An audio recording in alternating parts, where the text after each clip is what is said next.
She was born a princess of Spain, married as a child to unite empires, crowned as England's queen, and cast aside so her husband could chase another woman, another heir, another dream.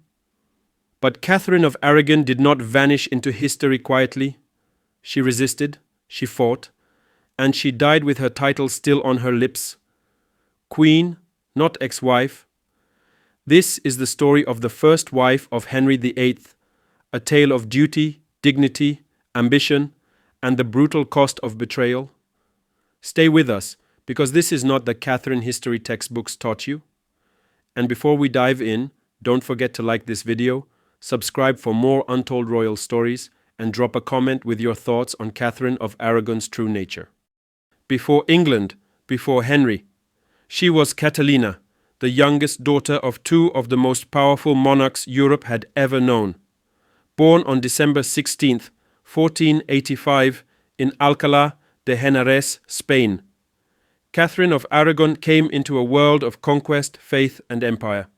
Her mother, Queen Isabella of Castile, was fierce and pious, a queen in her own right, descended from centuries of Spanish royalty. Her father, King Ferdinand of Aragon, was sharp, diplomatic, and relentless. Together, they were known as Los Reyes Católicos, the Catholic monarchs who united Spain, drove out the Moors, and sent Columbus west in search of a new world. From childhood, Catherine was not simply raised, she was crafted. Her education was rigorous. She studied Latin, Greek, philosophy, music, theology, and history. She could speak Spanish, French, and Latin fluently. She was tutored by top scholars, many from the circles of Renaissance humanism. And through it all, she was shaped by deep Catholic devotion and the quiet belief that one day she would rule. Across the sea, a new royal house had just emerged in England, the Tudors. Henry VII had seized the crown after the blood-soaked Wars of the Roses. His claim was shaky, his throne uncertain.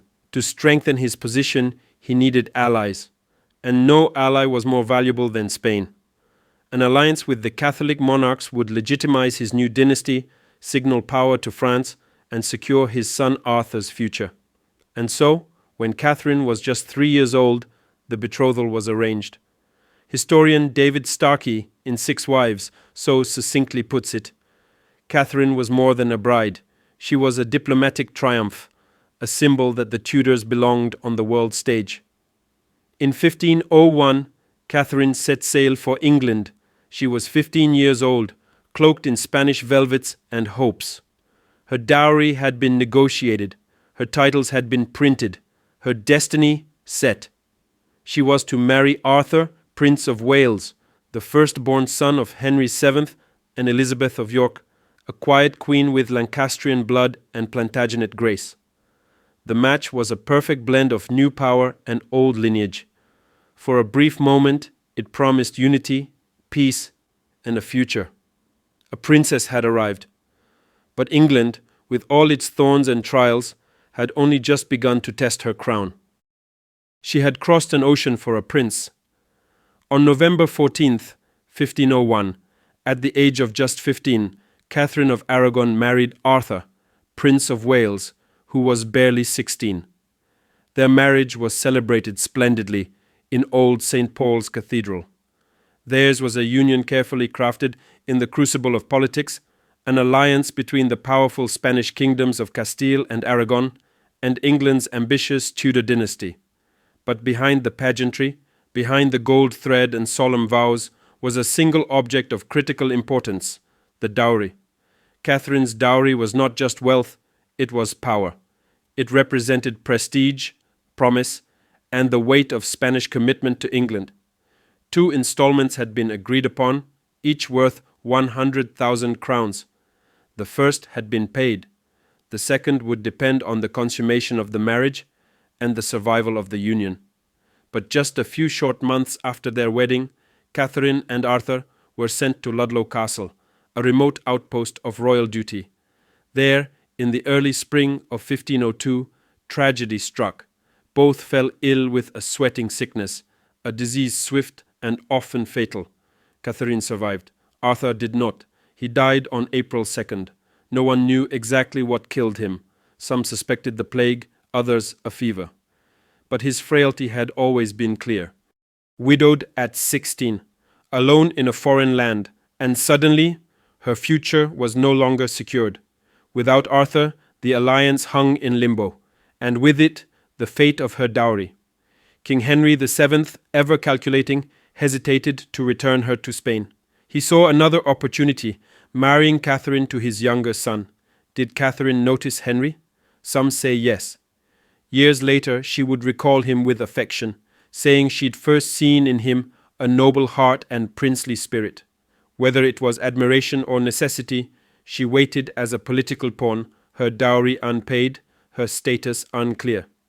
For 7 years, Catherine lived between hope and humiliation. Her title was uncertain, her household unpaid, her dignity tested daily. She endured hardship in silence. She sold her jewels. She dismissed her servants, yet she never wavered. She was a princess of Spain, a future queen. For 7 long years, Catherine of Aragon waited. She waited in uncertainty, her dowry unpaid, her position unclear, her future suspended. But then everything changed. In 1509, King Henry VII died. The throne passed to his second son, Henry, Duke of York, just 17 years old. Handsome, athletic, charismatic, and free to choose his queen. He chose her. It is tempting to imagine love, real, warm affection, in those first days. Henry admired Catherine's dignity, her beauty, her wisdom. She was everything a Tudor queen should be, royal by birth, educated, gracious, pious. And Catherine? She had waited half her life for this crown, and perhaps for this man.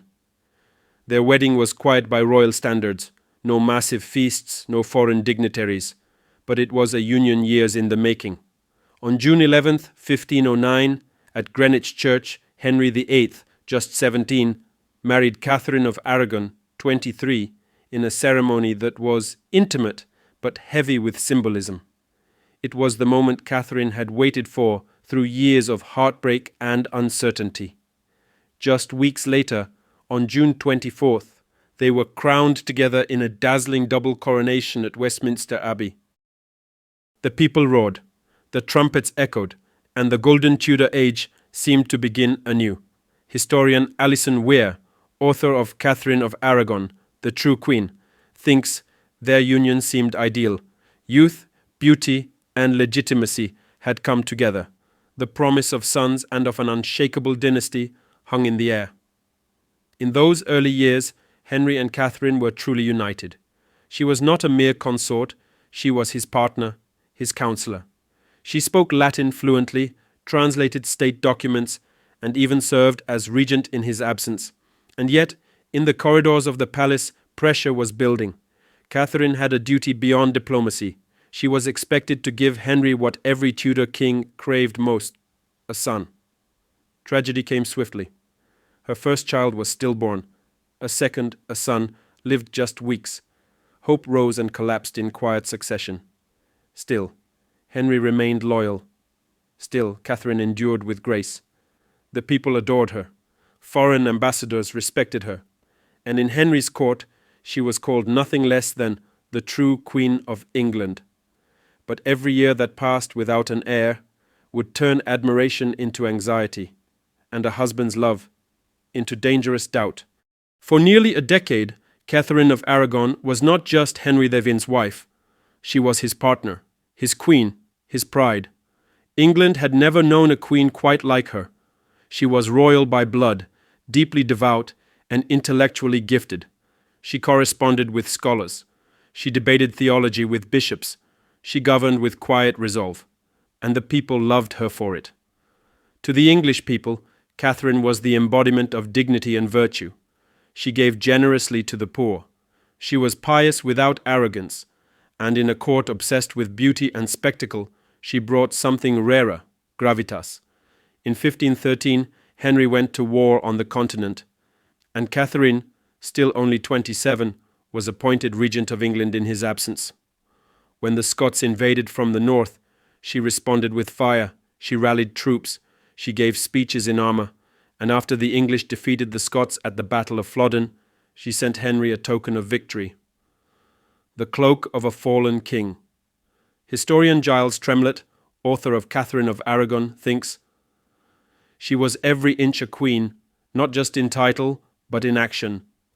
Hers was a rule of intellect, of loyalty, and of silent steel." But despite her successes, the one thing Catherine could not secure was a son. She endured at least 6 pregnancies. Most ended in miscarriage. Only one child survived, a daughter, Mary, born on February 18, 1516, at Greenwich Palace. Henry rejoiced, but it was not long before he began to hope again for a living male heir. Catherine aged with grace, but the years had taken their toll. She was in her 30s now, the bloom of youth gone, her figure changed by childbirth and grief. And Henry, restless, impulsive, still young, began to look elsewhere. At court, whispers grew louder about a lady-in-waiting, about a new charm, about a king's eye, wandering. But Catherine's faith never wavered. She still believed, fiercely, quietly, that God had made her queen, that Henry loved her, that in time she would bear a son. She did not yet know that love would turn to betrayal, and the crown she had fought so long to wear would soon be torn from her head. By the mid-1520s, Catherine of Aragon had given England over 2 decades of loyalty, devotion, and grace. But none of that could stop what was coming. Her body had failed to produce a living son, and now another woman was rising. Her name was Anne Boleyn. Catherine was no fool. She had lived at court since she was a teenager. She knew when a woman was more than a flirtation. And Anne Boleyn was not like the others. Unlike Henry's previous mistresses, Anne did not offer her body, she withheld it. She gave Henry charm, wit, mystery, and, most dangerously of all, hope. Hope for a new wife, a new son, a new start. Catherine saw it with her own eyes, the glances, the whispers, the letters slipped behind doors. She felt the shift in the air, how courtiers once loyal to her now bowed more deeply to Anne. Even her own ladies-in-waiting were pressured to spy for the Boleyn faction. Historian Alison Weir, author of The 6 Wives of Henry VII, thinks Catherine and Anne coexisted at court like 2 queens on a chessboard, one crowned, one waiting, both immovables, both doomed. There was no open screaming match. Catherine was too royal, Anne too calculating. But there was cold war between them. When Anne walked into a room, Catherine would stand and leave. When Anne passed by in court, Catherine would not curtsy, nor acknowledge her presence. And soon, Catherine began missing ceremonies. Not out of weakness, but protest. She refused to attend events where Anne was honored. She would not watch her husband parade another woman in her place. Henry changed too. He no longer spoke to Catherine as a lover or partner, but as a legal problem. He called her the Dowager Princess of Wales, the title she had held while married to Arthur. Not queen, never queen. In 1527, Henry demanded an annulment. He claimed his marriage to Catherine was cursed, that by marrying his brother's widow, he had offended God. He quoted Leviticus. He called for judgment. But Catherine would not yield. In the legendary Blackfriars trial of 1529, Catherine stood alone, against her husband, her king, her fate. "My lord, I am your true and lawful wife," she said, "and before God, I have lived with you in faith and honor these 20 years. She did not plead, she did not cry. She reminded him and England who she was. Anne Boleyn waited in the shadows, watching. She was gaining power, titles, influence, but Catherine was gaining something else, the people's sympathy. The court was dividing. Some whispered she should step aside. Others kissed her hem in secret, loyal to the bitter end. But Catherine knew this was no longer just about marriage. This was war, not of swords, but of silence, defiance, and unshakable will. And she would not surrender her crown, not to Anne, not to Henry, not to anyone. By 1531, Catherine of Aragon had been Queen of England for over 2 decades, but her crown had been taken, her title stripped, her daughter stolen from her arms, and yet she refused to step aside. Henry had not sought a divorce, he sought an annulment. To divorce Catherine would have acknowledged that their marriage had once been valid and was now ending. An annulment, however, was far more damaging for Catherine. It declared their entire union, over 20 years, invalid from the beginning, as if they had never been husband and wife, as if their daughter Mary had never been legitimate. The advantage. It spared Henry public guilt. It allowed him to say, God never approved of this marriage.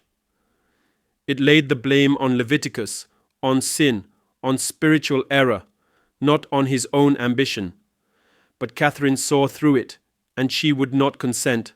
The Pope delayed. Political pressure grew, and when the Church in Rome refused to grant the annulment, Henry broke with Rome altogether. He created the Church of England. He made himself supreme head, and he passed the Act of Supremacy in 1534, forever changing English history. The Reformation had begun, and it started with one woman's refusal to surrender her marriage. In the cruelest twist, Henry ordered that Catherine and Mary be separated forever. Mary was just 17. Catherine would never see her again. Mary was sent to live as a lady-in-waiting to her infant half-sister Elizabeth, Anne's daughter. She was forced to call herself Lady Mary, not Princess. She was not even invited to her father's wedding. Anne Boleyn married Henry in January 1533. Mary was 17. Anne was around 32. Catherine, now 47, had become the shadowed figure of Henry's past. After Henry VIII married Anne Boleyn in 1533, Catherine of Aragon was banished from court. She was stripped of her title as queen and forced to live in remote castles such as the Moor, and later Kimbolton Castle, where she was kept under strict surveillance. Forbidden to see her daughter Mary and isolated from allies, she never returned to court. Catherine never publicly attacked Anne Boleyn. She refused to lower herself, but privately, in letters and through her household, she made her stance clear. Anne was not the queen. Anne was not Henry's wife. And Anne had led the king, not just into sin, but into heresy. Her health began to fail, heart pains, constant fever. Some say she died of cancer, others of a broken heart. On January 7th, 1536, aged 50, Catherine of Aragon died in silence, far from her daughter, far from her crown. In her last letter, Catherine wrote, "My most dear lord, king and husband, I forgive you. I commend our daughter to your care. Mine eyes desire you above all things." But on that cold January morning, England lost a queen, not in name, not in ceremony, but in spirit, a queen who had defied a king and changed a kingdom. She died alone, but she did not die forgotten. She was buried not in Westminster Abbey, but in the quiet cloisters of Peterborough. There was no royal procession, no state funeral, but her servants and loyal followers still called her Queen. Mary, Catherine's only surviving child, was not permitted to attend the funeral. By order of the king, she remained under house arrest, stripped of her title, and forbidden from mourning publicly. Still, behind the locked doors of Hatfield and Hunsdon, she wept for the mother she never saw again after age 17. Their bond had been unbreakable, even across miles. Catherine had died still believing that Mary was England's true heir. Some say Anne Boleyn wore yellow after Catherine's death, though whether it was in celebration or in accordance with Spanish mourning customs remains debated to this day. What is certain is that neither Anne nor Henry VIII attended Catherine of Aragon's funeral. The service was held for a dowager princess of Wales, not a queen, a final insult to a woman who had once worn the crown with dignity. Catherine was laid to rest quietly at Peterborough Abbey. Just 5 months after Catherine's death, Anne Boleyn would be arrested. Accused of adultery, incest, and treason, she was executed at the Tower of London in May 1536. The woman who had risen on Catherine's downfall was herself pulled into the abyss. Historian Alison Weir, quote, "It is a cruel irony that Catherine's greatest rival would fall so quickly after her death, as if the shadow of the first queen lingered, silent and righteous. But Catherine's legacy did not end with her burial. It lived on in the will of her daughter." In 1553, Mary Tudor became England's first queen regnant. Not a wife, not a consort, a reigning queen in her own right, just as her mother had taught her to believe was possible. Mary never forgot. She ordered that her mother be honored with the title Queen of England. She wore Spanish black in her memory, and she vowed to reverse the religious reforms that had broken her mother's marriage. Catherine's bloodline had not only survived, it had claimed the throne. But Catherine's legacy was more than royal. It was moral, spiritual, symbolic. She became in time a symbol of devotion, integrity, and resistance. A woman who defied a king and never broke. Today, thousands visit her tomb at Peterborough. Some come to admire the woman who shaped a dynasty. Others come to honor the wife who stood against injustice. And every January, on the anniversary of her death, fresh red and gold roses are laid at her grave, Spanish colors for the Queen of Aragon and of England. She was a princess, a queen, a mother, a wife betrayed, but never broken. Catherine of Aragon, the first, the faithful, the forgotten, no longer. Now we ask you, was Catherine of Aragon a tragic victim of betrayal, or a quiet force who changed the course of history through unwavering defiance? Tell us what you think in the comments below. And if you want more untold stories from the Tudor court, don't forget to like, share, and subscribe. Thank you for watching.